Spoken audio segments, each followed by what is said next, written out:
primary player in making that women's division the best in the world that it is. And so she has challenged Stephanie McCare to a NXT women's title match. That's going to take place. And clearly a whole lot of fallout. The unbelievable, I don't want to say backstabbing by Stax Lorenzo, but the fallout of the D'Angelo family is also going to be pretty epic. So we got all sorts of stuff coming on Tuesday, but there is still a whole WrestleMania weekend to happen before that. Ladies and gentlemen, give it up one more time for the Heartbreak Kid, Shawn Michaels. Thank you all very much. Continue to enjoy your weekend.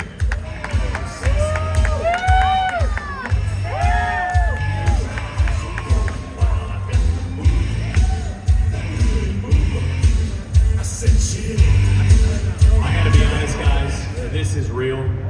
My wife will agree with me. The head writer, Johnny Russo, is walking around probably laughing.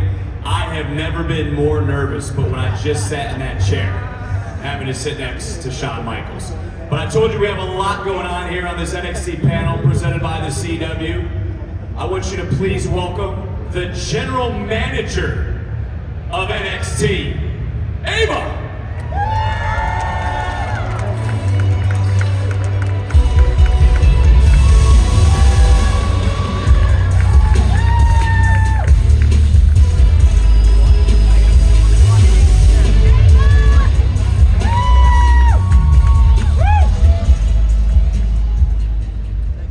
Heard from Shawn Michaels, who was talking about Roxanne Perez, was talking about the women's division. I mean, does NXT have the best women's division in the world?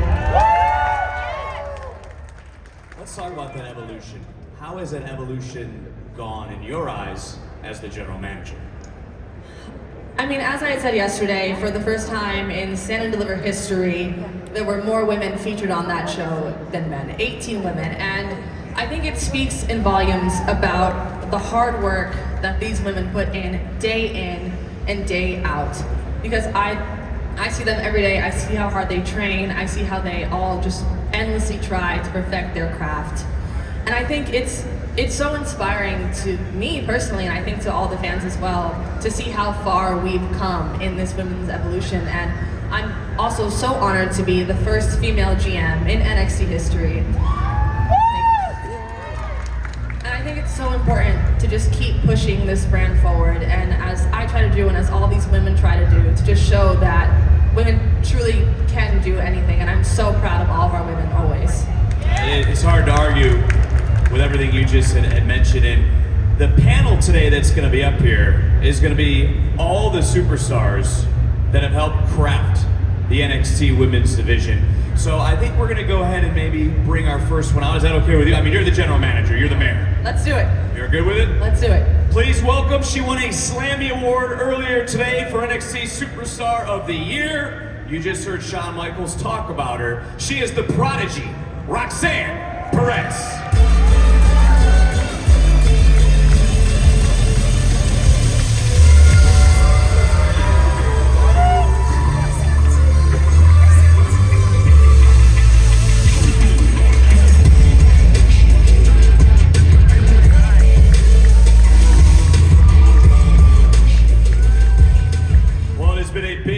For Roxanne Perez, as you can see, a Slammy Award, easier for me to say, but also she has competed in the Women's Royal Rumble and the Elimination Chamber.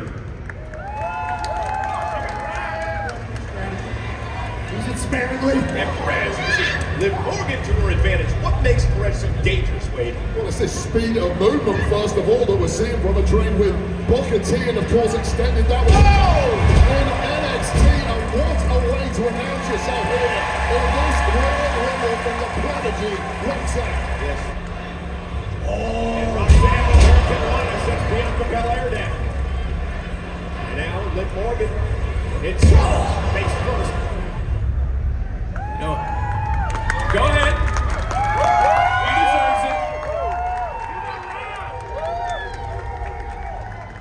Roxanne, you take a look at the Women's Royal Rumble, you take a look at the Elimination Chamber, winning a Slammy. Let's even go back into 2024. What has the last 6 months been for the Prodigy? An absolute whirlwind.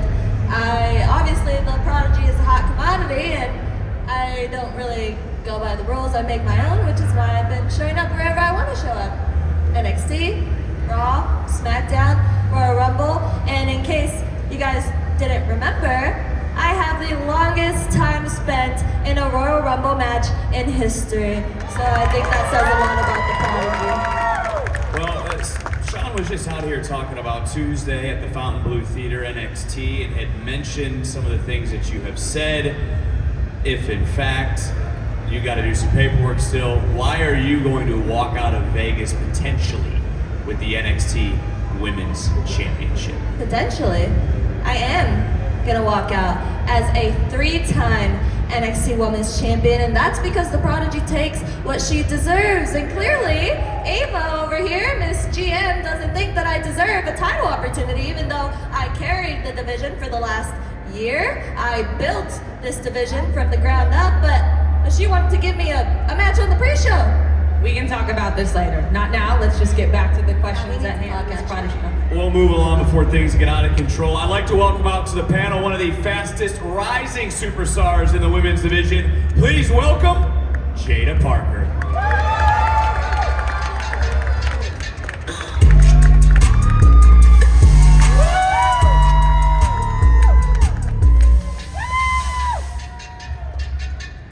Miss Parker, you've had your own big moments, much like we were talking about with Roxanne Perez. Let's go back and see what took place this past Saturday at Stand and Deliver.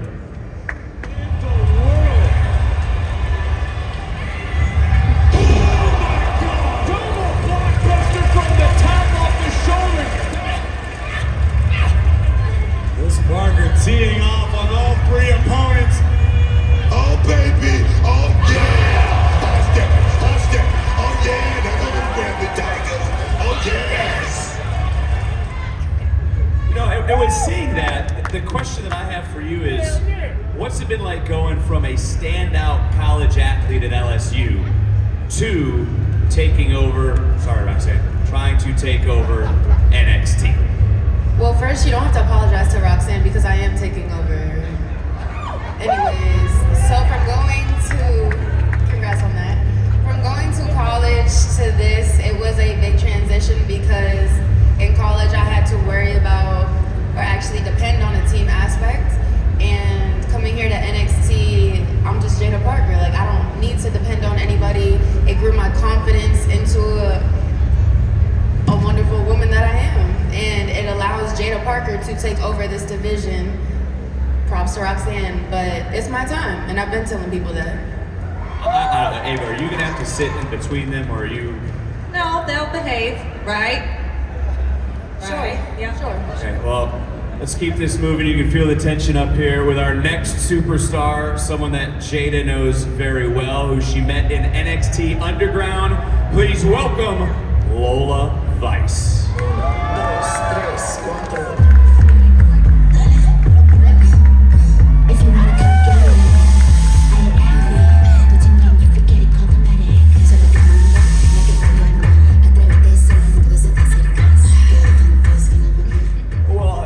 Everyone has had their own moments. Let's go back to Lola, your moment this past Saturday at Stand and Deliver. All down, bro. And this time it's the hand. Educated feet right there by Lola. Everything get that you really think. She's the queen of the underground. Thinks she called herself champion. Back in and now it's Izzy taking some shots. That's an extra here in Vegas.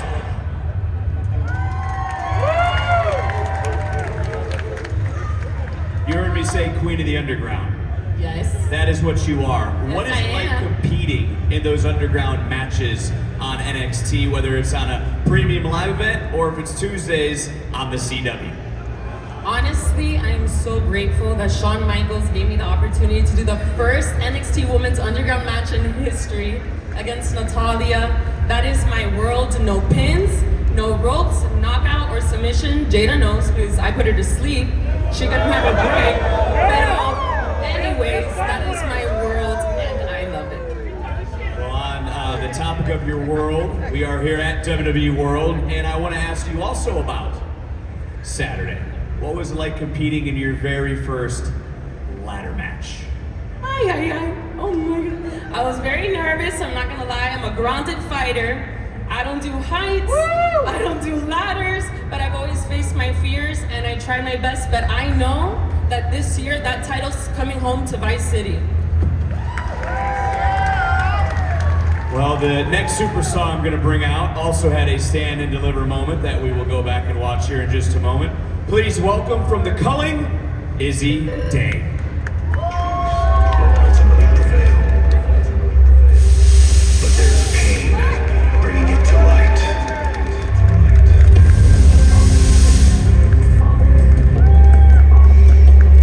And as I mentioned, Izzy, let's go take a look back at your moments from this past Saturday.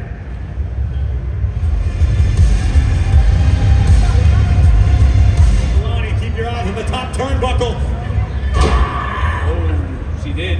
She got caught. Look at that. Look at that. Izzy climbing up. Wow, and that's part of that performance. That sadistic side of Shawn Spears that he has brought out. And I tried to kill that.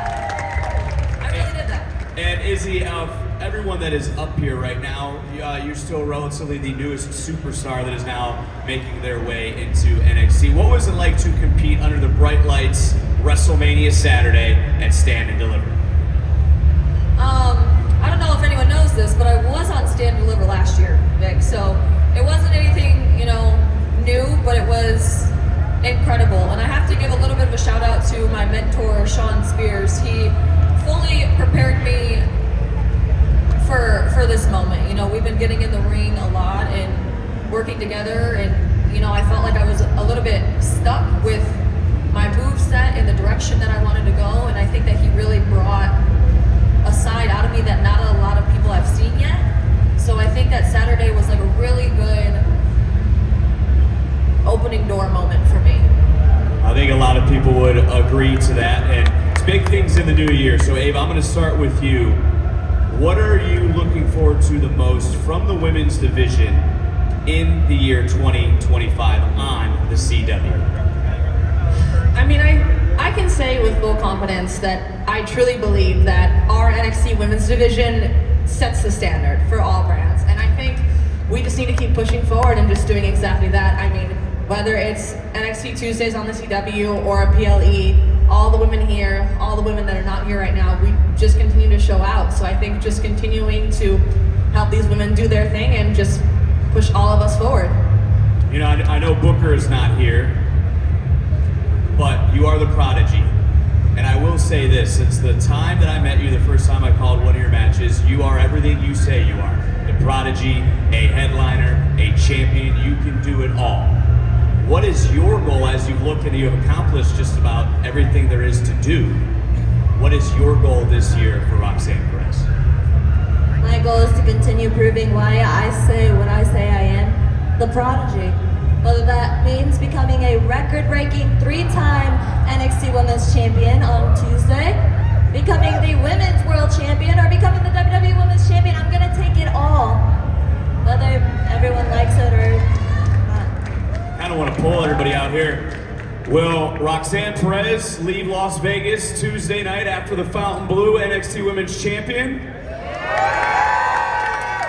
Or will it be Stephanie Vaquer leaving champion? You got a lot on your plate, Ava, I know, so we'll talk about that maybe in the back. But the same question goes to you, Miss Parker. I saw you smiling and snickering at Roxanne. So what would your goals be for the next 9 months or so? For the next 9 months, I'm going to do everything that I told y'all that I was going to do last year and do the same thing this year. I'm going to wipe the floor with this NXT division, just like I did with almost every single one of them here. And I'm gonna do it again and walk away with that gold. Lola, you did not agree with Jaida Parker. Lola, do you see gold in your future this year? Vic, I'm gonna keep knocking these women out. I'm gonna keep dancing on them. And this year I will become the first Cuban American NXT Women's Champion. Izzy didn't seem that impressed. You talked about Shawn Spears along with Brooks Jensen, Nico Vance, everything with the culling. You've already had gold in your family, so to speak. So what are you looking forward to? Because you got the general manager right here. You can plead your case to what could be a I'm big going to give year. Ava a little bit of a break here, and I'm just going to say that my goal for the rest of this year, you know, everyone says that NXT is the best women's division in the world, and I feel like I am a woman on the roster, but I want to be a placemaker. I want to like be a game changer in that. I want to be a part of the best women's division in the world and make a statement and hold a real place in the division.